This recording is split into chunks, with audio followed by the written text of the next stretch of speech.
this is the first time in a whole month that the entire staff has been back together.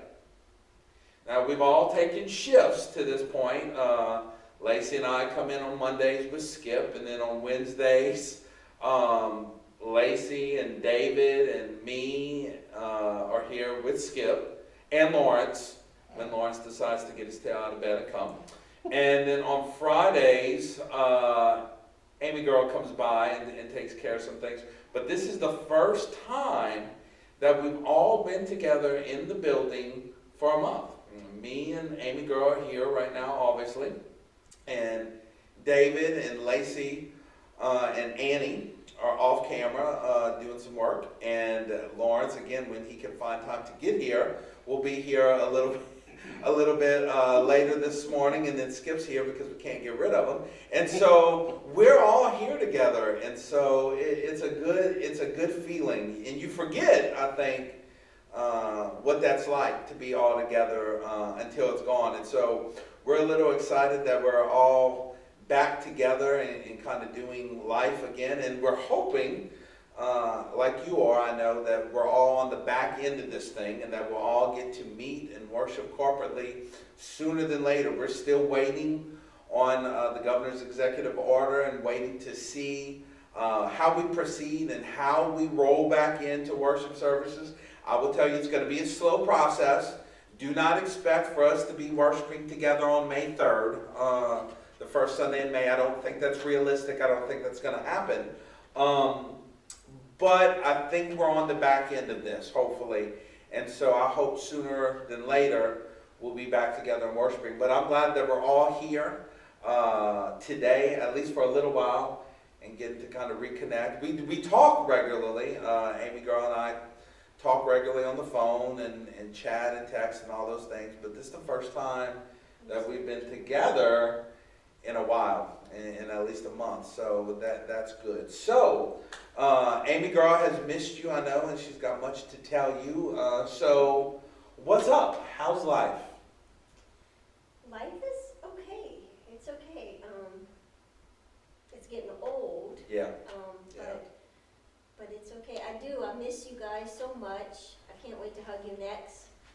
Yeah, I know I'm a touchy-feely person, so... She says she's a touchy... Time out. Only for him. She says she's a touchy-feely person, but I want y'all to know, as soon as we got in the office this morning, she was like, JP Cox, get away from my desk, you're too close.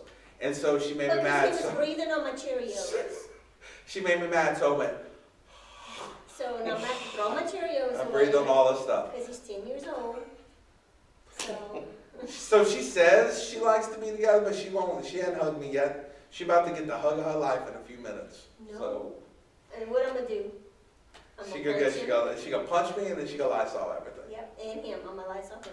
This is our banter. Y'all may think we being mean to each other. Y'all just need to come out of the office on a regular Tuesday or Wednesday. Skip knows this is normal stuff. This is love. This is love. You may not believe it, but it is love. So you were saying. Life is, it's definitely slower, and which is not all bad. I'm thankful for that. I am. Being a caregiver, life is just go, go, go. Even if it's not a physical go, it's a mental go, an emotional go.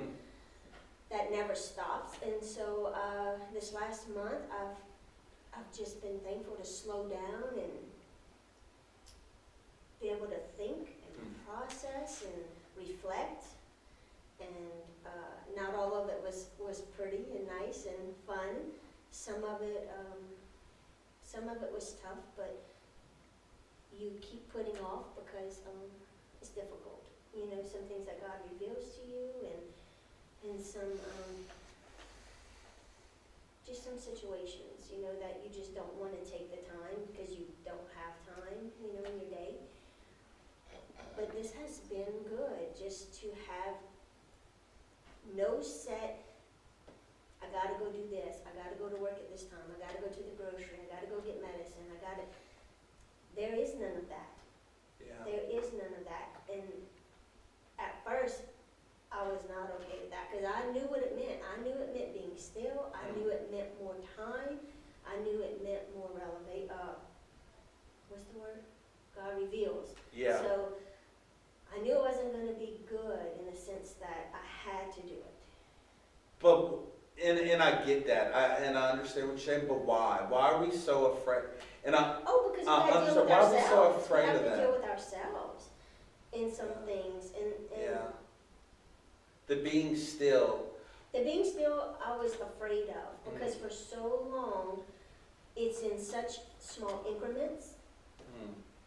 You can only go so deep. And I don't know if y'all ever feel that, but that's how I felt for the last almost 4 years now. Like, you get to a certain point, like, you know, that cliff's right here, and I'm there, and I'm okay, because I know there's a schedule, there's a timeline, there's a distraction, Go there's back life. to, yeah. And so I didn't have to go further. So that was my normal, and I had learned how to deal with it. And Compartmentalize. yes. And so when I realized that days, you know, that I didn't have to go to bed at a certain time because I didn't have to wake up at a certain time, and you know, wake up in the morning and I had to do my devotion, do my scripture, like, you know, everything was regimented. Yeah. I think, and that's life. That is what we live in. And I'm not saying that's a bad thing, but I'm saying it's not a healthy thing for me because I didn't let myself go deeper with. Yeah. No, and I get that, and I think routines are good. They are. We need to be people of routine. We need to be people, you want to call them habit. We need to be people of structure and order, and that's a good thing. But what we tend to do, you're right, I think is we overcompensate many times, and we put so much structure and so much routine in our lives. And a lot of that's probably subconscious, so we don't have to deal with free time.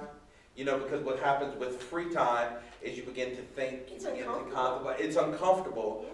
particularly when you're talking about your relationship with the Lord and what He needs to show you in your own life and your relationship with other people. That's a difficult thing.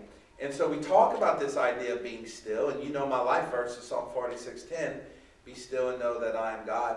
And so we've talked a lot about that and the importance of being still right now. We've talked a lot about that over the last few weeks, of being still and reconnecting with the Lord. But I don't think where we've talked a lot about is how difficult that is and what happens when you are still before the Lord. Because when you are still before the Lord, then He's going to show you some things, I think. And not all of those things are pleasant. Not all of those things are good. He may show you some things in your life that flat out you just need to change. Maybe He shows you some situations and some people that you need to part ways with, whatever the case may be. So it's not always difficult, because if you're spending time with the Lord, why are you spending time with the Lord? Why are you being still before Him? Ultimately, it should be to be more like Him, to connect with Him on a deeper level, and to come out of that time, that stillness, being more like Him. Well, if we're going to do that, then there are things that we have to fix, and that's not a comfortable thing. Right. And one thing I've realized is I never thought of myself as a check-the-box person. When you talk about that, I'm like, you know, of course, and there was a pride issue that I didn't even realize was there. But ultimately, I think to some point we all check the box every day. Oh, yeah. Because we put Jesus in a time slot, just like we do, going grocery shopping, fixing supper, tending to the kids. I mean, you know. We'll do our quiet time at 7 o'clock. And we did it, right? So this has brought me back a fire that I didn't even realize how much it had dwindled. It brought me back because the whole day, whether I'm in the yard, which I am a lot, and I'm loving it, playing in the dirt, we know, playing in the dirt. On rainy days, just having to be inside and doing house or just sitting. I don't think we are a culture of quiet. We're not. And I realized that. Why does the TV have to be on? Why Even do we two need- people, right? Why can't we just sit and be in each other's company but not necessarily say things? Because we think we have to fill the void. Right, Because if there's silence, it's awkwardness. right. Silence equals awkwardness. Well, and I also think that being quiet and listening and just communing, just talking. I think we forget that's prayer, but I think when we pray. We don't just talk with the Lord. We're not just... We have an agenda. Yes, it's not just being in communion with him, and I have refound that, and I am so thankful for that. But when that fear starts to creep in, and the fear of, okay, I feel that, I know he's going to reveal something to me, or get me out of my comfort zone, you start to back off. But one thing that I've noticed, and I don't know if you'll agree, I don't know if the emotion of fear is the sin, or is it what we do with it and how we respond to it? Because as humans, Flesh that out a little okay, bit. so fear, no matter what the fear is, okay, fear of uncertainty, fear of financial crisis, fear of whatever the fear is, fear of, God, I don't want to hear what you have to say because I don't want to change, or whatever it may be, whatever the fear is the actual emotion a sin, or how we respond? Okay, I feel this, but am I still going to forge forward? Right. Am I still going to submit it to him and say, it doesn't Yeah. live here, I rebuke this, I just Yeah. don't want it in my life and my heart? Sure. So I was thinking about that, yes, we have emotions that are sinful, I know that. And as humans, I think that sometimes they just go like they're in. You don't even have time to realize that's Yeah, because we're human. what it is. Right. But I think the important part that he's revealed to me is it doesn't take long to it shouldn't take long to recognize. Yeah. And then what do we do with that, and how do we respond to it? That's, I think, where we come into the sin part of it. Well, and the Bible speaks a lot about fear, but I think it speaks a lot about it from the aspect of what you do with it and how you handle it. Perfect love drives out all fear. For the Lord has not given us a spirit of fear, but what? But one of love and of power and of self-discipline. And so, in the Bible, lots of times speaks about fear. And fear can do one of two things. Fear can paralyze us and cripple us and cause us to stop doing what we know we need to do. Or, if we're walking consistently with Jesus, then fear can drive us deeper. Right. Fear can be a springboard, if you will, to go deeper and still, even though you're concerned. I agree. And again, I think there's a difference, and I talked about this in my But sermon fear Sunday. does lead to worry, to It can lead to deeper things. All of us are fearful in some aspects. Am I fearful? I'm concerned about things. I'm not worried, but fear can lead you down a dark road. Right. Yeah, I'm fearful that all the momentum we had, and this is a real concern. I've told you about this. I'm fearful that all the momentum that we built up over 2019 here at UBC, Be for naught, wiped out in just one fell swoop. I'm fearful that some of our folks won't come back. I'm fearful that we won't be able to reconvene in May. There's lots of fears. But it's not going to stop me from doing what I know the Lord's leading us to do. Correct. Now it could if I allow it. It's ultimately, and we've been saying this for the past month, it's a choice. Correct. We have a choice before us. And it's a choice for them. You have to realize that you're saying you're fearful, but you're also, you don't want to put those limitations on them. You don't want to project that on them. Right. Let them be responsible. And Right. let them have accountability for their Yeah. own actions and their own path. Yeah, we're all responsible for our own actions. We all make our own choices. But we've been talking about this. Choose joy. Choose to, despite your circumstances, to continue to serve the Lord, to push forward, to be the church. And that's the challenge. I think some people might be confused with joy and happiness, because you speak Yeah. about that. Yeah. And I often think that we're still in a season of grief in my house, as I think many people are for different reasons. It doesn't always mean a death of a person. Grief of friendships, grief of job loss, just all different kinds. But even through grieving, even through divorce and all those, you can still have joy. It is a choice, and it's something that has to be present and forefront in a consistent manner. And that's not always easy. It's easy to say, but it's not always easy to do. Right. And I think we have to remember, joy is not happiness. Right. It's okay to cry, it's okay to grieve, it's okay to be frustrated and angry and all those things and process those emotions. Let them, don't hold on to them, process them, let them get through those moments or days or whatever. But always keep that hope, always keep that focus of where your worth is, where your hope is, where your eternity is, who you are, whose child you are. Identity. Absolutely.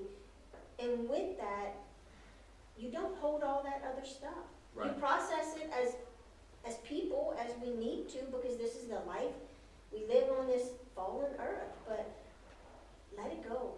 I Right. say let it go. It comes back, because that is the season. That is how we process. But Well, the Lord talks about it in Psalm 30, chapter 30, verse 5. He says, weeping may last for the night, but joy cometh in the morning. You know, this is a season. And for many, it's a season of grief. And what Amy and I, and many of you were reminded of just this past week in some life situations that we both have been walking through together. Life is fragile, and life is way too short. And you need to make that choice to find joy. It's not always happy. Happiness is circumstantial. Happiness is based on your emotions. You may not be happy at this particular point in time, but you can still be joyful, and you can still choose joy. And what I will tell you is, because life is so brief and life is so fragile, we need to be people who live life with no regrets, who say everything we need to say to each other, who make sure that the people around us know how we feel and know that we love them.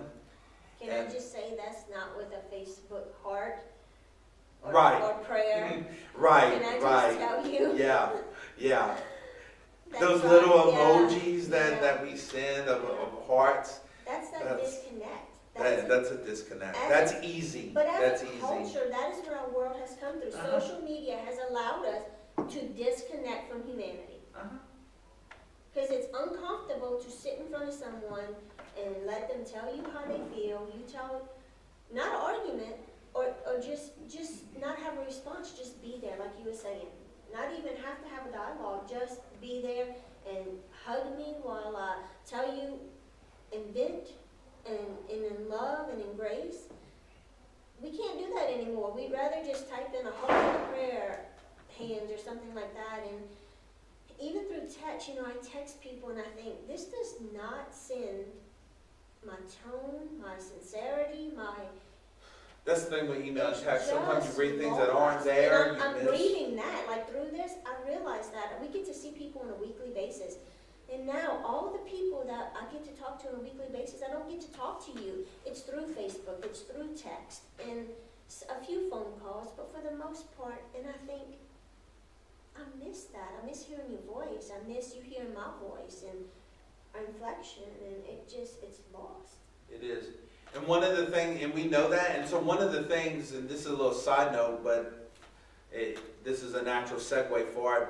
One of the things that David has been working on is trying to provide a way for us to continue small groups, Sunday school on Sunday mornings, for anybody who might want to be a part of that. And he's got it. He's finally got it. And so I'm excited to roll this out this Sunday. So this is what's going to happen. And this is very simple. We're making Sunday school available to all those who want it. The youth and collegiates are already doing it. Some of our children's Sunday school classes are already doing it through Zoom, this online meeting thing. We're going to offer it for adults as well, for anyone who wants to be a part of it. So, what's going to happen? Amy is going to be sending you an email, and also the instructions will be on Facebook as well, but Amy's going to be sending out an email blast today for instructions on how to get on Zoom, how to access Zoom Sunday morning at 9 a.m. for our Sunday school lesson. We will still have worship service at 10:15 through our normal mechanisms, website, YouTube, Facebook, Twitter. But through Zoom at 9 a.m. on Sunday morning, we're going to have Sunday school. So she's going to be sending out an email today on how to do that. And so I'm excited about this. This for anyone who wants to be a part of it. And what Zoom is going to do, it's not the same as being here in the same room, but it's going to allow us some more face-to-face contact. So you can see emotions. So you can hear voice inflections. So you can just try to be as close to each other as we can without actually being in the same room right now. And so I'm excited about this. I'm thankful that David has been able to do this. He's been working hard on this. And so we're going to roll this out Sunday morning. So be looking on Facebook today and then in your emails for our instructions on how to do that. I think it'll be a good thing. I'm excited about that. Yeah. That'll work. Last night was my first Zoom experience. Tell them about it. Y'all, one thing that you don't know about, and this is one of those things that you don't realize how much you miss it till it's not there. We would do once a month, we do staff nights. On a Friday, every third or fourth Friday of the month, we do staff nights. We'd go to somebody's house, we'd go out to eat. I think in February, we went out to eat and we went to an escape room at home, and we did an escape room. And just have fun. It's just spending time together as a staff. Well, since this is all going on, we haven't been able to do that. Well, David again, because David has more technology and technological savvy than me, Amy Girl, Lacey, Lawrence, and Skip combined. And so he found a way for us to do virtual Monopoly through Zoom. He has the Monopoly app on his phone, and he made it to where we could all see the screen. And last night, from about 6:30 to 10:30, we played Monopoly on Zoom. Wait, not all of us. Go ahead, Mal. Go, say. He had to go to bed because his back hurt. I'm sitting at my dining room table for 3.5 hours in a wooden chair. And I'd already gone bankrupt because I've never played before. I don't know how to play. Wipe the floor. No, I did not.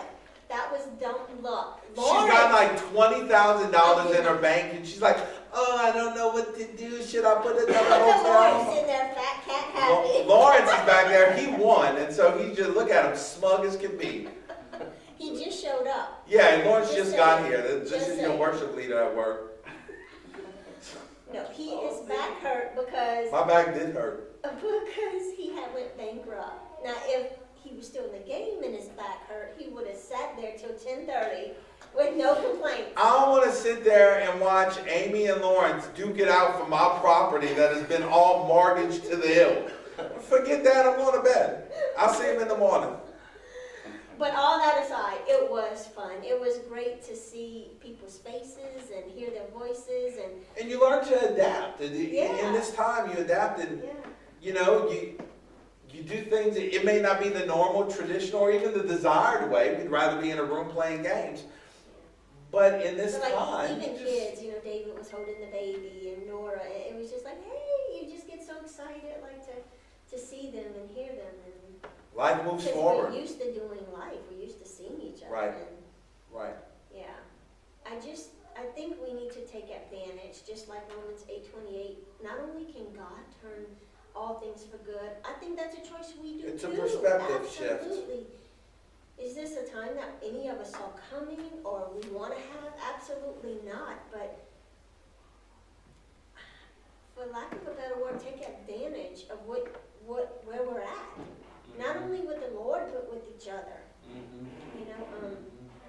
You talk about just being, Chris and I will go sit outside and watch the birds for like an hour, and we don't talk, we just watch the birds, listen, enjoy the weather, just be together. We don't have that luxury.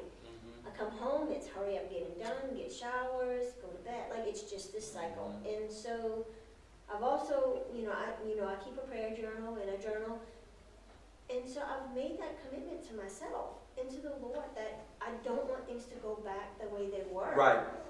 And it wasn't healthy, and as okay as I thought my relationship was with the Lord, it's shown me that it's not where it needed to be.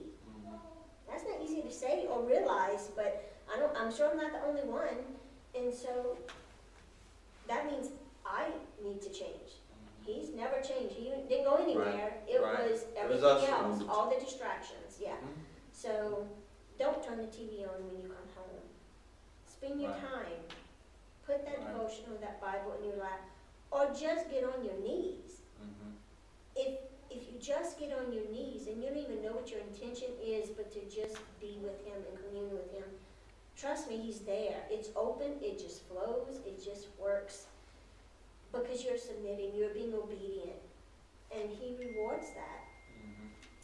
And you know he's going to do something through this time. We've been talking about what he's trying to teach us and what he's going to do, and he's going to bring something good through this time, and we know that. But sometimes the practical application part of that is how. We want to know how he's going to accomplish that, how he's going to bring good. Well, I think our Bible readings this morning, if you're in the Bible Project with us, was so appropriate. As the book of 2 Kings, and the people of Israel are at war and are fighting once again. And the prophet Elisha tells them to just be still and calm, and the Lord's going to take care of it. And they say, but how? But how? And what does Elisha say?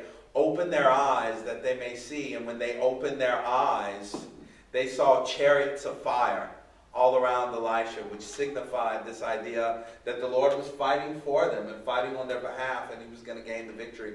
And so I think the same is true here. Don't worry about that.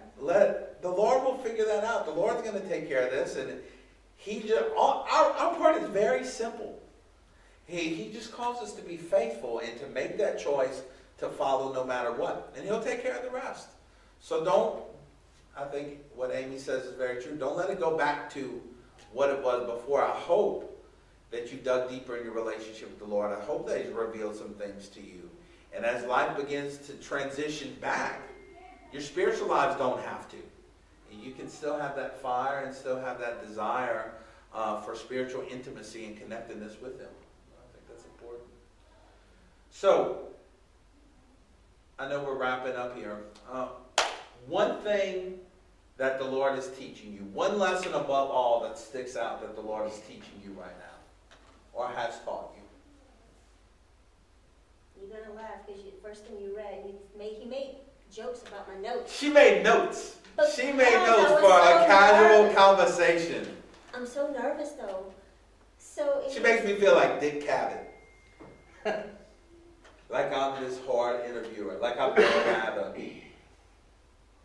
So anyway, honestly, leftovers. We give 110% to the world. And that means work, that means family, that means friends, that means parties, that means grocery shopping, that means dance and baseball and everything. Me included, y'all. I'm not taking myself out of the equation. And where we can fit God in is where we fit him in. And that is what he's shown me, because you wake up late in the morning, what's the first thing you don't do? You don't do your Bible reading. Why? Do we not have our cup of coffee? Right. Do we not have breakfast? Do we not watch the morning news? Whatever your routine, what's the first thing you take out? Or the day gets away from you and it's 10 o'clock and you realize you still haven't done your devotion, you still haven't been in the Word, you still haven't really sat down and spent any time with the Lord that night, but you got to wake up at 5:30 or 6. What's the first thing you do? When something's got to be cut in our lives, it's always God first. Whether it's in the tithe, when we got to make a cut in our finances, Yes. what's going to get cut? It's going to be the tithe. Let's be honest.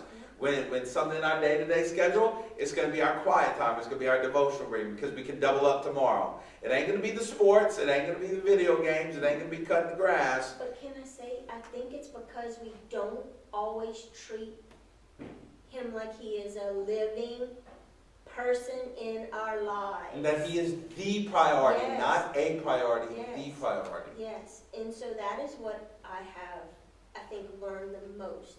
Not only, like I said, he revealed things to me that was not pleasant, because that was one thing. Wasn't daily, but